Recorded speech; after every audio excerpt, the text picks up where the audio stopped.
ध्वनिर्वर्णा पदं वाक्यमित्यास्पदचतुष्टयम् यस्याः सूक्ष्मादिभेदे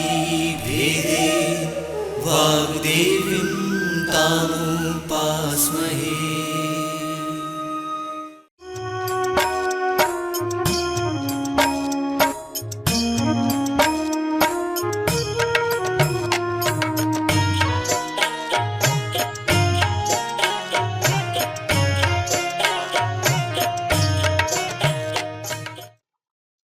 नमस्कार विद्यार्थियों, मैं ब्रजपाला देशमुख, असिस्टेंट प्रोफेसर। पिछली कक्षाओं में हमने बौद्धिक दिव्यांगता के इतिहास के बारे में बात की थी और हमने उसकी परिभाषाओं के बारे में भी बात की थी। इस कक्षा में हम चर्चा करेंगे बौद्धिक दिव्यांगता के कारण एवं वर्गीकरण।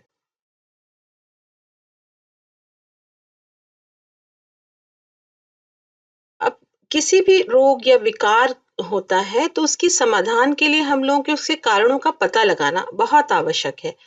बौद्धिक दिव्यांगता के होने वाले कारकों और क्यों हो रहे इसका पता लगाना बहुत आवश्यक है। इसकी रोकथाम के लिए, इसके निराकरण के लिए, इसके ट्रेनिंग के लिए हम लोगों को इसका पता लगाना बहुत जरूरी हो गया। इसलिए कुछ अध्ययन हुए, कुछ रिसर्च हुए, कुछ इन सब तकनीकों को जानकर हम लोग इसमें पता लगाया गया कि इंटेलेक्चुअल डिसेबिलिटी या बौद्धिक दिव्यांगता के कारण क्या है। ठीक है। अब कारण जानने के लिए हमको उसकी तह तक जाना होता है। तो किसी भी चीज की तह तक जाने के लिए हमको उसकी शुरुआती तौर पे देखा जाता है। तो इसीलिए हमने शुरुआत की ये जानने के लिए कि उस स्टेजेस ऑफ प्रेगनेंसी से, ठीक है, फर्स्ट मंथ से ही कि सबसे पहला कारण क्या रहेगा इसका कि प्रसव पूर्व कारण या फिर कॉज बिफोर डिलीवरी। जब माता ने कंसीव किया है, ठीक है, जब माता ने कंसीव किया है, वो बच्चा पेट में आया है, उस समय से हम लोग उस चीजों को जानना शुरू कर देते हैं। अब पहले गर्भवती महिला को पहले 3 महीने में अगर कोई संक्रमण रोग हुआ हो, जैसे कि सिफिलिस, रुबेला, इस तरह की कोई इन्फेक्टेड डिजीज उसको हुई हो, तो ये भ्रूण के मस्तिष्क पर डायरेक्ट प्रभाव डालती है। का ध्यान रखिए, गर्भवती महिला को पहले 3 महीने में कोई भी संक्रमण रोग हुआ हो, ठीक है। उसके बाद अगर गर्भावस्था में, ये अपन उसकी बात कर रहे हैं प्रसव से पूर्व की, जब माता के पेट में भ्रूण है, बच्चा है, उस समय की बात कर रहे हैं। गर्भावस्था में अगर माता को कोई बड़ी बीमारी हो गई है ना, जैसे ब्लड प्रेशर हुआ है, मधुमेह हुआ है, हाइपरथायराइडिज्म हुए, और इस ड्यूरिंग प्रेगनेंसी की बात कर रही हूँ मैं। इसमें आप जैसे माता गर्भवती हुई, ठीक है, उसको पहले तो कोई कुछ बीमारी नहीं थी, ना उसको डायबिटीज था, ना उसको थायराइड था, ना उसको ब्लड प्रेशर था। लेकिन जब से उसने कंसीव किया, बच्चा पेट में आया और माता को ब्लड प्रेशर की प्रॉब्लम होने लगी, हाँ, उसको डायबिटीज डायग्नोस हो गई, उसको थायराइड डायग्नोस हो गया, ये भी एक कारण हो सकते हैं। अब तीसरा कारण क्या होगा कि अगर माता कोई नशा करती हो या कोई धूम्रपान करती हो, ये सब चीजें भी भ्रूण पर प्रभाव डालती हैं। और साथ साथ अगर कोई उसको कोई बीमारी हुई हो, कोई हार्ट का प्रॉब्लम हो या टीबी हो, कोई भी ऐसी बीमारी हो गई हो जिसके लिए उसको कुछ हाई मेडिसिन्स लेना आवश्यक हो, ये भी कारण हो सकते हैं बौद्धिक दिव्यांगता के। ठीक है। 9 महीने तक तो उसको कोई परेशानी नहीं थी, लेकिन सम टाइम होता है कि माता के हृदय में कोई छेद हो, ठीक है, इसकी वजह से उसको कोई मेडिसिन लेना हो, या टीबी की बीमारी हो, ऐसी कोई बीमारी जिसमें बहुत लंबे समय तक उसको मेडिसिन लेना होती है, तो ये भी एक कारण हो सकते हैं। नेक्स्ट होगा कुपोषण। गर्भावस्था धारण करने से पहले भी माता कुपोषित थी और गर्भवती होने के बाद भी माता कुपोषित रही। वजन उसका एक नॉर्मल वजन जितना होना चाहिए वो उसका वजन नहीं था। दूसरा, उसका वजन जिस तरह से हर ट्राइमेस्टर में या फिर हर माह उसका वजन जितना बढ़ना चाहिए था, वो वजन उसका नहीं बढ़ रहा है, तो वो भी एक खतरे का कारण हो सकता है। ठीक है। अब नेक्स्ट पॉइंट पर आएंगे कि गर्भावस्था के दौरान माँ को कोई चोट लगी हो, कोई अगर माता का कोई एक्सीडेंट हुआ हो या पेट की तरफ या कोई चोट लगी हो, एकदम जोर जोर से झटका लगा हो भ्रूण पर, ठीक है? कोई झटके से वजन उठाया हो तो भी एक कारण इसको भी माना गया है। ठीक है। नेक्स्ट कारण है कि गर्भावस्था के प्रारंभिक महीने मतलब कि फर्स्ट ट्राइमेस्टर, फर्स्ट 3 मंथ जो होते हैं वो प्रारंभिक महीने होते हैं, उसमें भ्रूण का ख्याल रखने की बहुत ज्यादा आवश्यकता होती है, क्योंकि उस समय भ्रूण डेवलप होता है। ठीक है, उसी समय आपको बहुत बोलते हैं ना, जब कच्चा रहता है मटका तो बहुत केयर करते हैं उसकी। इसी तरह से उस टाइम भ्रूण बहुत नाजुक होता है, तो उसकी केयर करना बहुत आवश्यक होता है। उसी महीने में माता को अगर कोई चोट लग जाए या माता ने कोई झटके से कोई भारी वजन उठा लिया है, तो वो भी नुकसानदायक हो सकता है। और इन 3 महीनों में एक्सरे करवाने से, ठीक है, एक्सरे रूम में जब हम जाते हैं तो हम देखते हैं कि बहुत ब्लैक होता है, वहां पर बड़ा अंधेरा सा होता है। जो एक्सरे जो करते हैं वो भी बहुत ब्लैक कलर के कपड़े पहने, तो सोचिए कितना हाई रेजेस होंगे, जिससे बचाव के लिए वो लोग उन तरह के कपड़े पहनते हैं। लेकिन अगर माता को कोई दुर्घटना हुई हो, देखिए भ्रूण का तो कोई एक्सीडेंट नहीं होता है, लेकिन अगर कोई दुर्घटना हुई हो तो किसी अगर एक्सरे करवाने के लिए माता जा रही है, तो वो भी उसकी वजह से भी बौद्धिक दिव्यांगता या कोई भी दिव्यांगता, बौद्धिक दिव्यांगता आ सकती है। ये भी एक कारण माना गया है। गर्भावस्था के दौरान हानिकारक दवाइयों का सेवन, ठीक है, अगर कोई पेन किलर ले रहे हैं तो गर्भावस्था के समय पेन किलर देती हैं डॉक्टर, लेकिन बहुत लाइट उसमें, ठीक है, बहुत ज्यादा हाई नहीं होता। कोई माता नहीं जानती है, उस गर्भावस्था के समय भी कुछ इस तरह के पेन किलर वो लेती रही होगी, लेकिन उसको नहीं पता कि गर्भावस्था के दौरान बहुत ये जो पेन किलर्स हैं या कोई ऐसी एंटीबायोटिक्स हैं जो एक गर्भवती महिलाओं को नहीं लेना चाहिए। उस तरह की दवाइयों के सेवन से भी ये बौद्धिक दिव्यांगता का खतरा बढ़ जाता है। नेक्स्ट पॉइंट आता है आरएच फैक्टर के कारण। आरएच फैक्टर के कारण भी, अगर माता के ब्लड में आरएच फैक्टर है तो उस कारण भी भ्रूण के ऊपर प्रभाव पड़ता है। गर्भपात के शीघ्र बाद गर्भ धारण करने से, देखिए गर्भपात के शीघ्र पश्चात गर्भ धारण करने से भी, गर्भपात मतलब बार बार उसको मिसकरेज हुआ है, और फिर उसके बाद उसने बहुत समय नहीं हुआ और फिर से उसने प्रेग्नेंट हो गई है वो लेडी, ठीक है, उसने गर्भ धारण कर लिया है, तो क्या होगा कि ऑलरेडी उसका बच्चादानी वो कमजोर होगी। तो जब वो बच्चा आएगा तो वो बहुत कमजोर होगा भ्रूण, इसके कारण भी एक बच्चा कमजोर होता है, उसके मानसिक विकास नहीं हो पाता, इस कारण भी बौद्धिक दिव्यांगता का ये भी एक कारण हो सकता है। अब नेक्स्ट पॉइंट आता है कि जेनेटिक एबनॉर्मिटी या फिर अनुवांशिक विकार। सम टाइम क्या होता है कि डॉक्टर पूरी तरह से ब्लड टेस्ट वगैरह नहीं, सारे टेस्ट नहीं करवाती या मदर नहीं करवाती है, तो उसके कारण हमें एक जेनेटिक हिस्ट्री उनकी पता नहीं पड़ पाती और कोई जेनेटिक विकार बच्चे में आ जाता है, तो ये भी एक कारण बौद्धिक दिव्यांगता का हो सकता है। नेक्स्ट पॉइंट आता है कि प्रसव के समय से पूर्व श्वेत पदार्थ या रक्तस्राव होने से। अब प्रसव के समय से पूर्व, डिलीवरी के पहले ही अगर लिक्विड उसका वो स्त्राव होने लगे, या तो ब्लड ब्लड स्त्राव होने लगे या फिर वाइट जो होता है श्वेत पदार्थ वो स्त्राव होने लगे, इस कारण भी ये भी एक टेंशन का कारण हो सकता है। इससे भी क्या है कि इंटेलेक्चुअल डिसेबिलिटी या बौद्धिक दिव्यांगता का कारण ये भी एक माना गया है, क्योंकि बच्चे का अगर बीच बीच में प्रसव के समय ही रक्तस्राव होना सही माना जाता है, लेकिन बीच बीच में अगर गर्भवती माता का रक्तस्राव होता है तो भ्रूण का विकास पर्याप्त नहीं हो पाता, जो डेवलपमेंट उसमें होना चाहिए वो चीजें नहीं हो पाती। अब क्रोमोसोमल एबनॉर्मिटी मतलब गुणसूत्र संबंधित विकार, ये भी एक कारण हो सकता है। ठीक है, अब इसमें हम लोग ये देखे हैं कि बहुत सारे कारण इसमें निकाले गए हैं, ये सब चीजें देखते जा रहे हैं और कर वो सब चीजें अभी भी इसमें बहुत सारी रिसर्च हो रही है कि ये कारण कैसे हो रहे हैं, किस किस तरह से माता की मानसिक स्थिति, है ना, माता माता को क्या प्रॉब्लम है उसकी, ये सब चीजें भी इसमें देखी गई हैं। अब नेक्स्ट पॉइंट आता है कि प्रसव के समय का कारण। है ना? अभी तो हम लोगों ने ये देखा कि पूरे 9 महीने में माता की क्या-क्या एक्टिविटी रही, क्या-क्या प्रॉब्लम्स रही, उसके कारण एक बौद्धिक अक्षम बच्चा हो सकता है, ठीक है? वो भी कारण हो सकते हैं। अब हम बात करेंगे प्रसव के समय का, ड्यूरिंग प्रेग्नेंसी डिलीवरी की, ठीक है? प्रसव के समय के कारक। प्रसव के समय में आप ये देखना होता है कि समय से पूर्व बच्चे का जन्म होना, premature birth of the child, ठीक है? अब बच्चा 9 महीने में बच्चा होना चाहिए, 7वें महीने में बच्चा डिलीवर हो गया, तो भी एक ये कारण हो सकता है।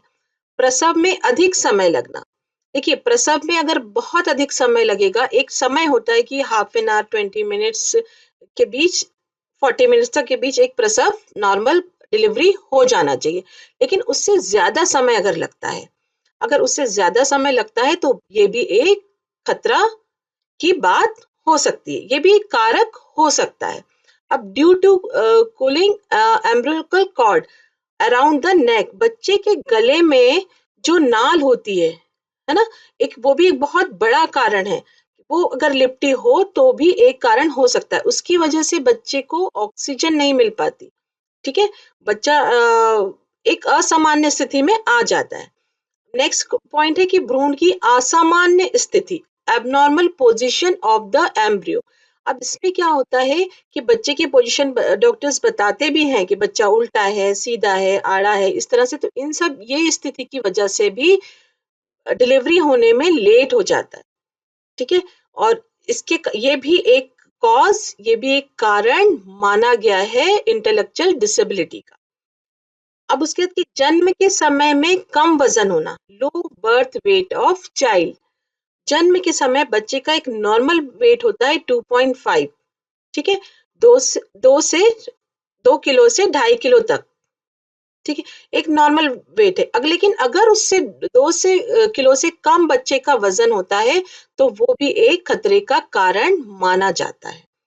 बच्चे का वजन बहुत ज्यादा होना भी एक कारण हो सकता है, ठीक है? लेकिन अभी इन सब चीज़ों को सब बच्चे का वज़न बहुत ज़्यादा इस कम होना मतलब कि बच्चे का विकास नहीं हो पाता, वज़न कम होता है तो बच्चा सिर्फ़ अभी अपने मेन ऑर्गन्स को चलाने के लिए ही काम करता है। जब बच्चे का जन्म होता है तो वो उसी के लिए काम करता है, उसके डेवलपमेंट के लिए काम नहीं हो पाता, इसलिए उसका विकास धीरे होने के चांसेस 100% होते हैं। अब नेक्स्ट पॉइंट है कि नवजात शिशु के सिर पर चोट लगना, ठीक है? नवजात शिशु के सिर पर चोट लगना, डिलीवरी के समय अगर बच्चा किसी कारणवश कोई दुर्घटना हुई हो कि उसकी वजह से बच्चा हाथ से गिर गया हो या कोई अलग अलग तरीके से कुछ पकड़ने में आ गया हो, तो उस तरह की अगर कोई चोट हुई हो सिर में खासकर, हाँ, तो भी एक कारण उसको भी माना गया है। अब नेक्स्ट पॉइंट आ गया कि नवजात शिशु को लंबे समय तक ऑक्सीजन ना मिलने पर, ठीक है? नवजात शिशु को लंबे समय तक ऑक्सीजन अगर नहीं दी गई हो, जैसे ही बच्चा डिलीवर होता है तो वैसे ही बच्चा रोता है, ठीक है? उस बच्चा रोएगा और ऑक्सीजन उसको अंदर जाती है और बच्चा रोना शुरू करता है और उसके सारे ऑर्गन्स काम करना शुरू कर देते हैं, ओके? अब यही कारण है कि अगर बच्चे को ऑक्सीजन पर्याप्त मात्रा में नहीं मिली हो लंबे समय तक, जैसे ही डिलीवर हुआ बच्चा नहीं रो रहा है, फौरन ऑक्सीजन लगा दी जाती है, लेकिन अगर उसको ऑक्सीजन नहीं मिली तो वो ये भी एक कारण हो सकता है इंटेलेक्चुअल डिसेबिलिटी का, ठीक है? तो ये भी ध्यान रखें, आगे आप लोग भी इन सब चीजों को देखें कि जहां डिलीवरी हो रही है वहां ऑक्सीजन की पर्याप्त व्यवस्था है कि नहीं, इसको भी एक बार देख लिया जाए, ठीक है? फिर डिलीवरी के समय उपकरणों के गलत प्रयोग से, अब देखिए अब नॉर्मल डिलीवरी होती है तो सम टाइम नॉर्मल डिलीवरी, उसके बाद कभी एक सिजेरियन होती है, नॉर्मल डिलीवरी, सिजेरियन डिलीवरी और फोर्सेप डिलीवरी, ये डिलीवरियां होती हैं। तो नॉर्मल डिलीवरी में तो ठीक है, नॉर्मल हो गई, है ना? और सिजेरियन में कि भाई आप एक कट लगा के फिर बेबी को निकाला जाता है। फोर्सेप डिलीवरी में क्या होता है कि बच्चे को थोड़ा सा किसी प्रेशर से उसको पकड़कर, है ना, इस तरह से चिमटे के आकार का होता है, उसको पकड़कर उसके सिर पे पकड़ थोड़ा सा निकाला जाता है, लेकिन उसका सही प्रयोग, ठीक है, सही प्रयोग ना करने पर उसका अगर हम प्रेशर थोड़ा-सा ज़्यादा हो गया, तो भी उसके मस्तिष्क में चोट लग सकती है।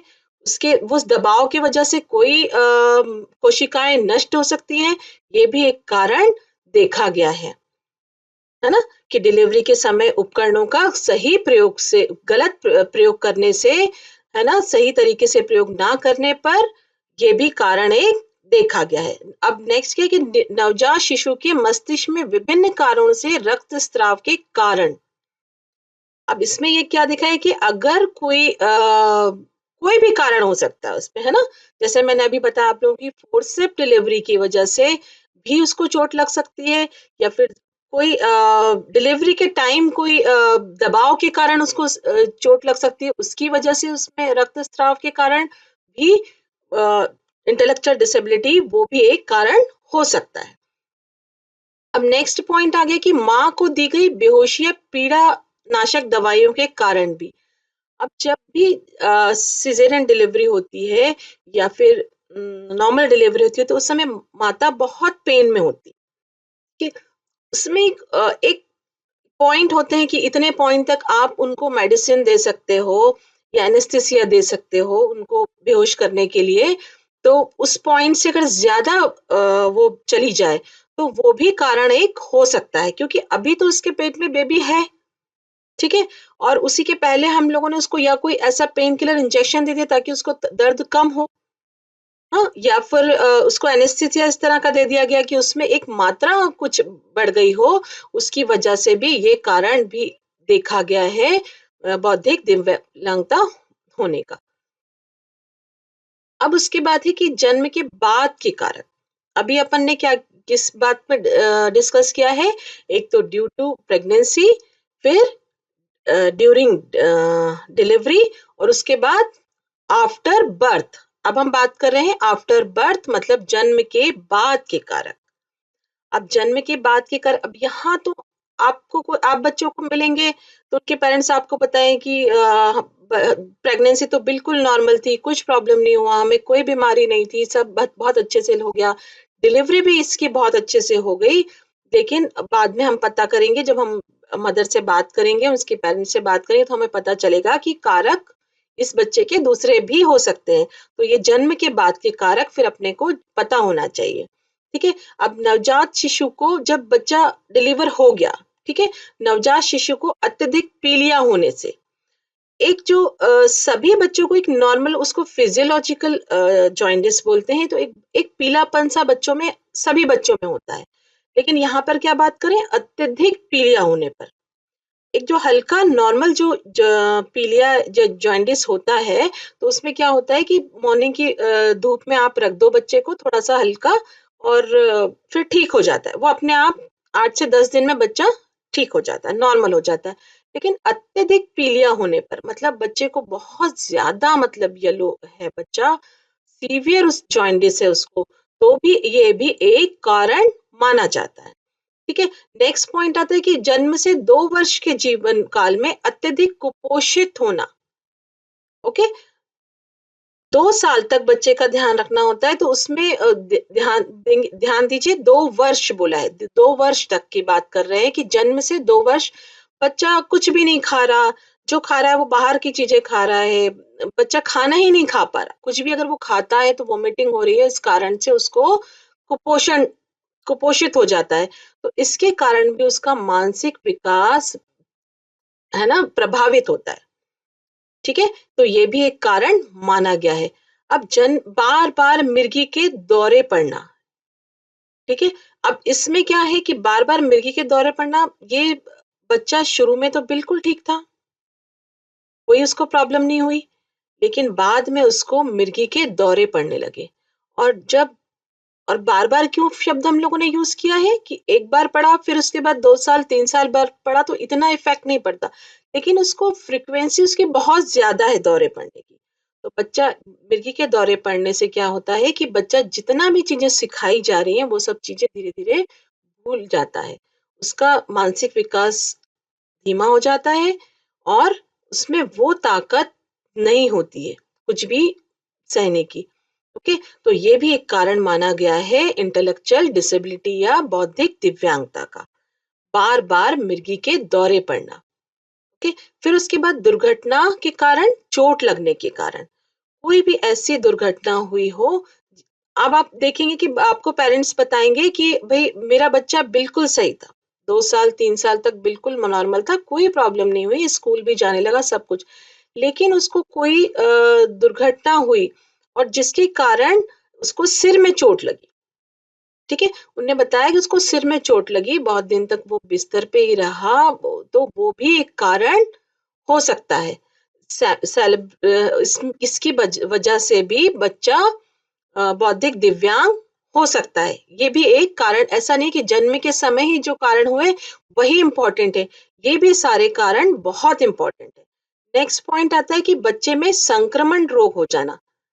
ठीक है, मेनिंजाइटिस हो गया है, मस्तिष्क ज्वर बच्चे में ऐसा, पेरेंट्स आपको बताएंगे कि मस्तिष्क ज्वर हुआ बच्चे को, इतना बुखार आया, उसको बिल्कुल नॉर्मल था, पर एक बार उसको ऐसा ऐसा बुखार आया कि बच्चा उठ ही नहीं पाया, उसके बाद वो बिल्कुल भी कुछ नहीं कर पाया। तो इस तरह ये भी कारण हो सकते हैं उसकी विकास और वृद्धि में प्रभावित करने के लिए। ठीक है, अब हमने यहाँ पर तीनों कॉजेस के बारे में डिस्कशन कर लिया। ठीक है, अब सबसे पहला कॉजेस क्या था? During pregnancy. Okay, during pregnancy में हम लोगों ने उस सारी चीजें बता दी कि क्या क्या चीजें किस किस कारणवश वो कारक हो सकते हैं इंटेलेक्चुअल डिसेबिलिटी के। उसके बाद जन्म के समय क्या क्या सावधानियां रखना होंगी, क्या क्या कारण हो सकते हैं जिसकी वजह से बच्चा बौद्धिक दिव्यांग हो सकता है। उसके बाद जन्म के बाद के कारणों को भी हम लोगों ने समझा।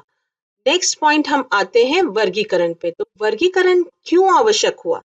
इंटेलेक्चुअल डिसेबिलिटी या बौद्धिक दिव्यांगता के लिए ये क्यों जरूरी है वर्गीकरण? अब इसके लिए हम क्यों जरूरी है ये देखने के लिए कि विश्व में या समाज में इनको स्वीकार किया जाए और एक एक सिस्टम हो, ठीक है, जो उनको हेल्प कर सके। और सेकंड पॉइंट आएगा कि क्लिनिकल, मेडिकल और रिसर्च के लिए, उस परिजनों की सहायता के लिए, रिसर्च के लिए, इन सब चीजों के लिए हमको उनका वर्गीकरण जानना बहुत जरूरी है। नेक्स्ट पॉइंट है कि इंटेलेक्चुअल डिसेबिलिटी या बौद्धिक दिव्यांगता की रोकथाम के प्रयासों को सुचारू बनाने के लिए उनका वर्गीकरण आवश्यक देखा गया। अब बौद्धिक दिव्यांगता को 3 प्रकार से वर्गीकृत किया गया है। कितने प्रकार से? 3 प्रकार से। सबसे पहला है चिकित्सीय या मेडिकली वर्गीकरण। अब मेडिकली वर्गीकरण के लिए चिकित्सीय वर्गीकरण लक्षणों के आधार पर होता है। ओके, फिर मनोवैज्ञानिक साइकोलॉजिकल वर्गीकरण बुद्धि लब्धि के आधार पर आधारित होता है। बच्चे की बुद्धि लब्धि की जांच करके फिर उसका मनोवैज्ञानिक वर्गीकरण उसको किया जाता है। नेक्स्ट पॉइंट आता है शैक्षणिक वर्गीकरण। शैक्षणिक वर्गीकरण में शैक्षणिक वर्तमान पर आधारित होता है। शैक्षणिक वर्गीकरण काय पे होता है? वर्तमान पर। तो अब हम इसको सबको अलग अलग समझेंगे। सबसे पहला हमारा चिकित्सीय वर्गीकरण। ओके, चिकित्सीय वर्गीकरण में लक्षणों एवं को प्रभावित करने वाले कारक। हाँ, उसमें क्या होगा?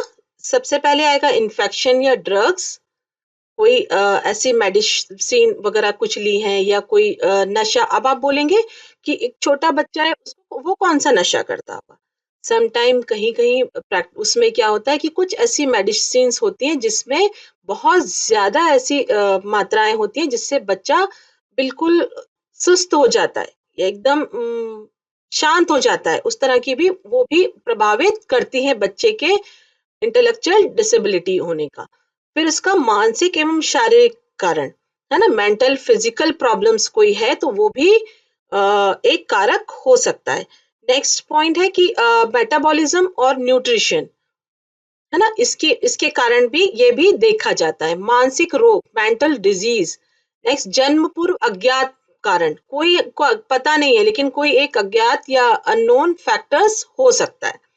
अब जेनेटिकल डिसऑर्डर, ठीक है, जनरेशन में कहीं कुछ इस तरह का देखा गया है, है ना, तो वो भी ये कारण हो सकता है।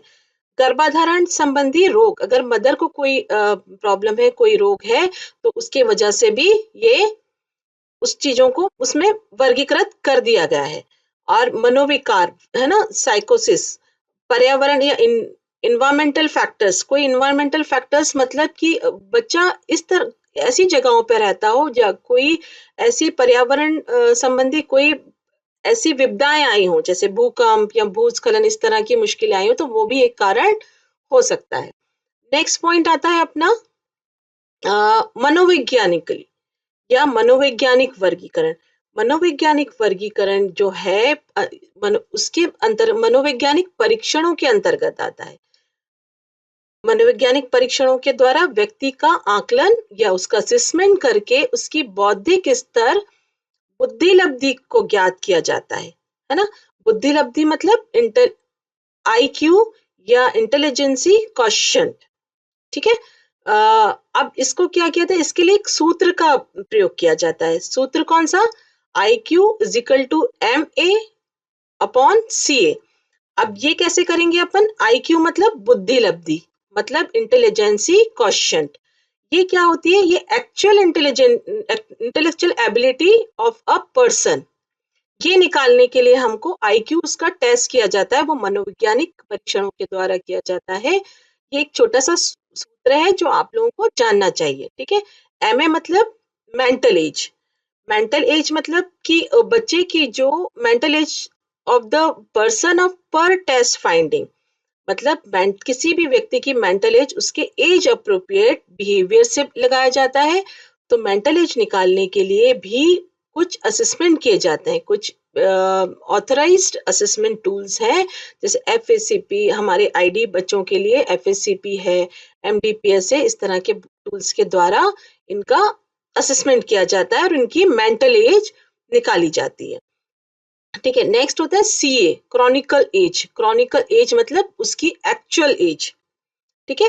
एक्चुअल एज ऑफ पर्सन, बच्चे की एक्चुअल एज करके फिर IQ निकाला जाता है, जो इसका फॉर्मूला आपके पास सामने है कि IQ इज इक्वल टू मानसिक आयु मतलब MA अपॉन CA वास्तविक आयु इंटू 100। ऐसे करके हम उनका बुद्धि लब्धि या IQ निकालते हैं, ठीक है? उसी के आधार पर इनको वर्गीकृत किया गया है। मनोवैज्ञानिक परीक्षणों के आधार पर बुद्धि लब्धि के अनुसार इंटेलेक्चुअल डिसेबिलिटी को 5 भागों में विभाजित किया गया है। सबसे पहला है कि बॉर्डर लाइन। उसमें क्या होता है कि 70 टू 85 और 90% इनका IQ होता है, उनको सीमा रेखित या फिर बॉर्डर लाइन की कैटेगरी में रखा जाता है। अति अल्प या माइल्ड ID, उन बच्चों को 50 टू 70 IQ होने पर उनको माइल्ड ID की कैटेगरी में रखा जाता है, और अल्प या मॉडरेट के लिए 35 टू 50 IQ होने पर उनको अल्प या मॉडरेट की कैटेगरी में रखा जाता है। गंभीर या सीवियर किस्म के बच्चों का IQ 20 टू 35 की कैटेगरी में होना चाहिए, ठीक है? उसमें उनको सीवियर या गंभीर ID के उसमें वर्गीकृत किया जाता है। अब प्रोफाउंड या अति गंभीर, अब उसमें क्या होता है 20 से बिलो जो बच्चों का IQ रहता है उनको प्रोफाउंड या अति गंभीर वाले इसमें रखा जाता है। अब इसको हम थोड़ा सा और अच्छे से समझे ना, कि सीमा रेखित या बॉर्डर लाइन बच्चे रहते हैं, उनकी बुद्धि लब्धि 70 टू 85 या 90 तक भी हो सकती है। इन बच्चों को क्या किस उसमें वर्गीकृत किया गया है? उनको बॉर्डर लाइन ID की श्रेणी में रखा जाता है। इनकी पहचान बहुत कम होती है, वो पता ही नहीं चल पाता कि ये बच्चे ID हैं, ठीक है? वो लोग बिल्कुल नॉर्मल बच्चों की तरह रहते हैं, बिहेवियर में इतना प्रॉब्लम नहीं रहता उनका। हाँ, थोड़ा पढ़ाई में या समझ की कमी होती है, बीच-बीच में उस तरह की प्रॉब्लम आती है, लेकिन फिर भी वो एक नॉर्मल उसमें रह लेते हैं। उनको पहचानना बहुत मुश्किल होता है। बस उनको क्या रहता है कि स्कूलों में थोड़े से पिछड़े रहते हैं, शिक्षा प्राप्त करते हैं लेकिन बहुत पीछे-पीछे, है ना? इसकी पहचान के उपरांत उनको, अगर इनको पहचान लिया जाता है, इनकी पहचान के उपरांत उनको विशेष तकनीक या विशेष शिक्षा के द्वारा, समेकित शिक्षा के अंतर्गत एक अच्छा एजुकेशन उनको दिया जा सकता है। अब नेक्स्ट क्या अति अल्प या माइल्ड। अब हम माइल्ड की बात करें तो इसमें क्या होता है 50 टू 70 इनका बुद्धि लब्धि या आईक्यू वाले बच्चे आते हैं इसके अंदर। इन्हें सामाजिक कौशल, शैक्षणिक कौशल तथा सूक्ष्म गामक मतलब फाइन मोटर वगैरह कामों में उनको विकसित किया जाता है ना। Grass motor, fine motor, academic and social skill में इन लोगों को थोड़ा सा इनको सपोर्ट की जरूरत होती है। इन्हें कक्षा 6 तक पढ़ाया जा सकता है और अभी की शिक्षा पद्धति के वजह से ये बच्चे आगे भी बढ़े हैं, है ना। 12th तक भी पढ़े हैं, कोई वोकेशनल ट्रेनिंग लेकर अपना एक व्यवसाय भी शुरू कर सकते हैं। माइल्ड कैटेगरी के बच्चे काफी कुछ आगे बढ़ गए, इतनी सारी गवर्नमेंट योजनाएं आ गई हैं और इनको सीबीएसई से, एमपी बोर्ड से या और बोर्ड से इन लोगों को हेल्प मिली है और बच्चों के एक अलग से इनकी शिक्षा पैटर्न को, है ना, ध्यान पे रखते हुए इन लोगों को आगे बढ़ाया गया है। अब उसके बाद थर्ड आते हैं अल्प या मॉडरेट, है ना। मॉडरेट नाम से ही आप समझ रहे होंगे कि ये बीच की स्थिति वाले बच्चे हैं। इस श्रेणी में 35 से 50 बुद्धि लब्धि या 50 आईक्यू वाले बच्चे आते हैं। इनमें सामाजिक जागरूकता या सोशल स्किल्स कम होती है। ठीक है। वह अपने दैनिक जीवन क्रियाकलाप संबंधी प्रशिक्षण की इनको आवश्यकता होती है। इनको क्या करते हैं, इनको ये सब चीजें भी सिखाना होती है ना। सामाजिक जागरूकता इनको सिखाना पड़ती है और इनको अपने जो काम होते हैं एडीएल मतलब डेली लिविंग एक्टिविटी वगैरह भी ये लोग बच्चे को सिखाना ही होता है ना। सामाजिक व्यवसाय संबंधी कौशल इन लोगों को प्रशिक्षण दिया जाता है। अब नेक्स्ट पॉइंट आता है सीवियर या गंभीर। इस श्रेणी की में 20 से 30 बुद्धि लब्धि आईक्यू वाले बच्चे आते हैं। इनका गामक विकास मतलब motor, social and self help skill कम होता है। अब अति गंभीर वाले बच्चों को बहुत अधिक देखभाल की जरूरत होती है। ये स्वयं के काम भी नहीं कर पाते, इनको उन सब चीजों के लिए भी प्रशिक्षण की आवश्यकता होती है। स्वयं के काम कार्य मतलब कि अपने कपड़े पहनना, नहाना, ब्रश करना, कंघा करना, जो स्वयं करने वाले काम होते हैं वो भी ये लोग नहीं कर पाते। इनका आईक्यू लेवल क्या होता है 20 टू 30 आईक्यू वाले बच्चे। अब हम नेक्स्ट बच्चे हमारे आते हैं अति गंभीर या प्रोफाउंड आईडी वाले। इस श्रेणी में 20 से नीचे बुद्धि लब्धि आईक्यू वाले बच्चे आते हैं और इन बच्चों को हमेशा देखभाल की जरूरत होती है। समटाइम ये भी देखा गया है कि प्रोफाउंड आईडी वाले बच्चों के साथ एसोसिएट दूसरी डिसेबिलिटी भी देखी गई है ना। तो इन लोगों को बहुत ज्यादा देख रेख की आवश्यकता होती है। ये अपने सोशल स्किल भी उनमें नहीं होते, सेल्फ हेल्प स्किल भी उनमें नहीं होते, ये पूरी तरह दूसरों पर आश्रित होते हैं। अब नेक्स्ट वर्गीकरण हम करेंगे तो शैक्षणिक वर्गीकरण। सबसे पहले अपन लोगों ने वर्ग चिकित्सक, फिर मनोवैज्ञानिक, फिर उसके बाद शैक्षणिक। अब शैक्षणिक वर्गीकरण में हम देखेंगे कि शैक्षणिक वर्गीकरण के अंतर्गत इन बच्चों को के क्रियाकलाप एवं कार्य संपादन करने के स्तर पर आंकलन किया जाता है। ठीक है। आंकलन के उपरांत पाए गए वर्तमान स्तर पर बौद्धिक दिव्यांगता को 3 भागों में वर्गीकृत किया गया है। ठीक है। अब इसमें क्या है कि उनका एक असेसमेंट किया जाता है और फिर उनको उसमें वर्गीकृत या विभाजित कर दिया जाता है कि ये बच्चे क्या क्या कर सकते हैं। तो उसमें सबसे पहला आता है शैक्षणीय या एजुकेटेबल। इसके अंतर्गत ऐसे बच्चे आते हैं जिनकी बुद्धि लब्धि 50 से 70 के बीच होती है। ये समाज में अच्छी तरह व्यवस्थित हो सकते हैं और इन्हें सामाजिक कौशल भी सिखाया जा सकता है ना। इन्हें कार्य व व्यवसायिक अनुसार शिक्षित भी किया जा सकता है, प्रशिक्षित भी किया जा सकता है और ये बच्चे पूर्णतः आत्मनिर्भर हो जाते हैं। ये पढ़ाई भी कर लेते हैं। पहले बच्चे क्या था 8th क्लास तक पढ़ पाते थे, लेकिन अभी हमारे एनईपी नए शिक्षा पद्धति प्रणाली से बच्चों को बहुत सारी सुविधाएं मिली हैं, है ना। तो ये बच्चे आगे भी पढ़ रहे हैं, कॉलेज तक ये बच्चे चले जाते हैं। उसके बाद है प्रशिक्षणी या ट्रेनेबल। ठीक है। इसमें इसके अंतर्गत वे बच्चे आते हैं जिनको प्रशिक्षण द्वारा कुछ हद तक हम आगे बढ़ा सकते हैं। ये सेल्फ हेल्प भी इनका कमज़ोर होता है, एजुकेशन भी इनके लिए मुश्किल होता है, ठीक है? तो इनको प्रशिक्षण के दौरान आगे बढ़ा सकते हैं, इनको प्रशिक्षित किया जा सकता है, कोई व्यवसाय इनको सिखाया जा सकता है, किसी स्किल में इनको ट्रेन किया जा सकता है। नेक्स्ट पॉइंट आता है कि हमारा अभिरक्षणी मतलब कस्टोडियल। अब इसमें वही बच्चे आते हैं जो प्रोफाउंड बच्चे होते हैं, ठीक है? जिनको विशेष देख-रेख की आवश्यकता है। देखिए विशेष बोला गया है इसमें कि इनको आप अकेले नहीं छोड़ सकते, मतलब ये अपने किसी भी काम को नहीं कर पाते। इन बच्चों को विशेष देख-रेख की आवश्यकता होती है। उनका motor, social, self help skill कुछ भी डेवलप नहीं होता है। ओके, तो इस इनको कोई भी उपकरणों के प्रयोग करते हुए प्रशिक्षण दिया जाता है। इस तरह से इन लोगों को अलग-अलग उसमें विभाजित किया गया है। हम तीनों एस्पेक्ट्स में गए हैं।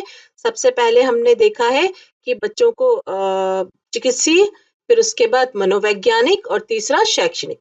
इन तीनों वर्गीक स्तरों पर जाकर इनको वर्गीकृत किया गया है। आज का जो हमारा टॉपिक था कि बौद्धिक दिव्यांगता के कारण एवं वर्गीकरण। आप लोगों को एग्जाम में इस तरह का एक प्रश्न आता है कि बौद्धिक दिव्यांगता के कारण बताते हुए उसका वर्गीकरण कीजिए। देखिए, अब आप उसको चिकित्सीय वर्गीकरण भी आ सकता है, मनोवैज्ञानिक वर्गीकरण भी आ सकता है और शैक्षणिक वर्गीकरण भी आता है।